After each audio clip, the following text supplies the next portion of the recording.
si Kuya Jens, ano yun, reactor natin yan. Official reactor. Hello mga kalingap! Welcome back sa aking YouTube channel, this is Kuya Jen. So kung bago ka lang sa aking YouTube channel, huwag niyo pong kalimutan mag-subscribe at click the bell button para like updated sa ating mga bago-upload na video. At huwag po natin kalimutan suportahan ng buting kalingap sa pangunguna ni Kuya Val Santos Matubang at The Edna Vlog at syempre Kalingap Rob. At pakisuportahan din po ang aming mga kasamahan sa buting kalingap. Nandyan po ang K-Boys, Kalingap Partner, Kalingap Reactor, at lahat ng charity vloggers sa buong Pilipinas na tumutulong sa mga kababayan natin ng lahat may hirap. Suportahan po natin lahat, guys. So ngayong araw mga kalingap ay meron po tayong papanoorin at pag-uusapan, bibigyan ng reaction video dahil isang Kalingap Angel po mga kalingap ang nung nakaraang mga buwan pa mga kalingap na may nababalita talagang chismis sa kanya mga kalingap. Pero syempre mga kalingap, mas mainam na sa kanya natin malaman o nalaman na totoo. At nung nakarapagbisita nga ng mga K-Boys ay napag-alaman na wala namang katotohanan po yung napapamalita mga kalingap na buntis daw di umano itong isang Kalingap Angel. So pinabulaanan po ito ng Kalingap Angel at ito po ay wala daw pong katotohanan. So balit itong pagbalik at binisita sana ng mga K-Boys natin itong Kalingap Angel na si Ashley ay tila ba mga kalingap nakaramdam ang ating mga kasamahan sa K-Boys na tila ba ito ay umiiwas. So ano nga ba talaga ang totoong nangyari?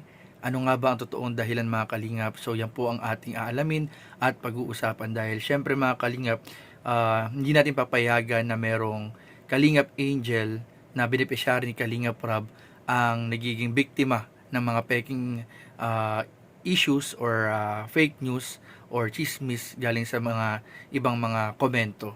So yun po yung ating aalamin, pag-uusapan po natin mamaya lang. Pero bago yan, panoorin natin yung dalawang intro galing po sa vlog ng Kalingap Tahanan sa pagbisita po ng mga K-Boys sa bahay po nila Ashley.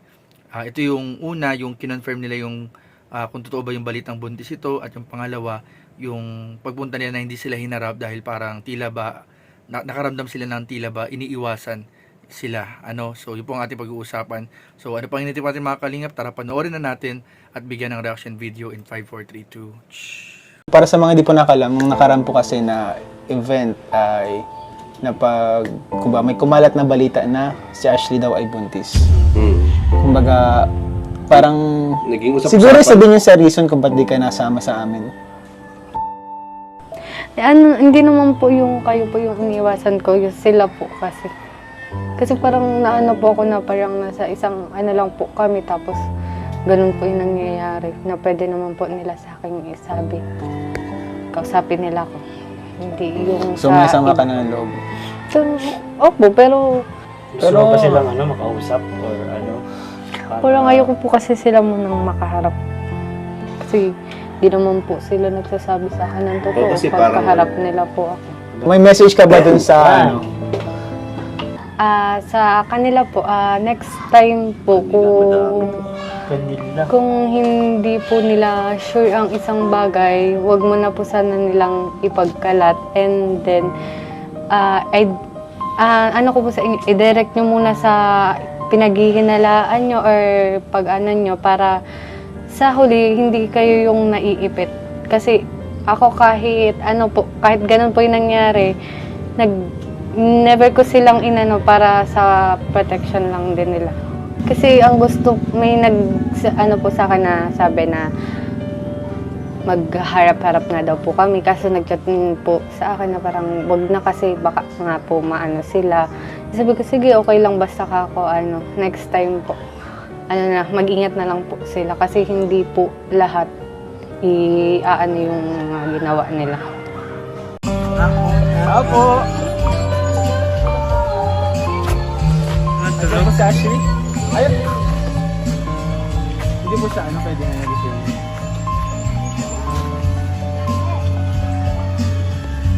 Tulog daw guys, tulog. Ay si Ashley po. Tulog po. Hindi po sabi niya. Ikaw po yung mama po ni Ashley? Ayan. Tulog daw po guys. Tulog daw po mga kalingap si Ashley. Low blood daw po. pakiramdam ko hindi naman sa pag-ano, parang medyo may something na itinatago. Yung sabi nga ni David kanina, siya pa yung kinakausap ng bata. Parang siya pa yung kausap, tinatawag. Parang naandyan siya. Andyan siya, alam na andyan. Tinatawag pa nga siya na, ginigising pa nga siya. Ashley! Ashley! Ibig Tapos sabihin, maya tulog daw. Hilog, tapos low blood. Tinatanong natin kung baka pwedeng gisingin kasi ano na guys, ano na, mag-aalauna na. Anong oras na? 12:48 ng tanghali po mga kalingap. Kanina pa po kaming alas 9 nag-alis sa sa daet. And ayun, pagdating natin dito, Ganito lang antok, tulog, tapos low blood. So yun mga kalingap, at napanood nga po natin yung mga intro pa lang po yan mga kalingap kung gusto niyo po mapanood yung full interview ng ating mga kasamahan sa K-Boys at yung nakaraang pagpunta po nila kila Ashley, ay mapanood po ninyo yan mga kalingap sa Kalingap Tahanan. So parang yung kay Ashley po yata medyo matagal-tagal na rin po yung last interview nila kay Ashley, and 3 days ago yun naman pagbisita nila na hindi sila hinarap. So kayo mga kalingap, kung tatanungin po kayo, ano po masasabi po ninyo patungkol po dito sa nangyari, nararamdaman ng mga K-Boys at napamalitang mga chismis mga kalingap tungkol kay Ashley. So comment down below po mga kalingap. Pero ito po mga kalingap, wag po natin agad i-judge yung tao. Syempre mga kalingap, alam ko at naniniwala ko mga kalingap, kung hindi man naharap si Ashley hindi naharap ni Ashley yung mga kasama natin sa K-Boys, siguro ay talagang may dahilan, at maaaring totoo rin yung sinabi na low blood and puyat lang po ito, or baka katulog lang talaga. Bigyan din natin ng benefit of the doubt, and wag natin agad i-judge yung tao. At syempre mga kalingap, kung totoo man din yung, or kung may katotohanan man yung ibang mga issue, ay ibigay po natin kay Ashley ang karapatang magsalita or magbalita nito. Wag nating pangunahan.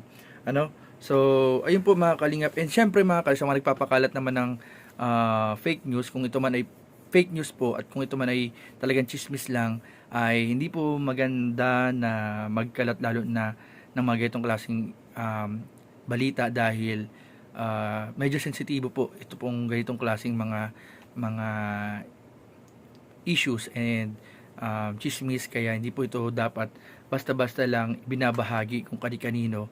Dapat ito ay manggaling, kung talagang totoo man or mayroon mang nagpapakalat ng ganitong balita, dapat ay may permiso, or dapat ay ipaalam talaga mismo dun sa tao. Hindi, wag itong ipakalat ng walang permiso. Syempre dapat palaging alam nung taong pinag-uusapan or yung pinaka-subject ng balitang ito. So ayun po mga kalingap. So sana po ay patuloy lang po natin ding suportahan si Ashley, at hayaan niyo po, naniniwala ako darating din ng time na magkakaroon din ng opportunity muling humarap si Ashley sa ating mga kasamahan sa K-Boys. So yun lamang po, at maraming po salamat sa panonood. Please don't forget to like, comment, share, and subscribe sa ating mga video. Maraming po salamat. God bless. Bye-bye.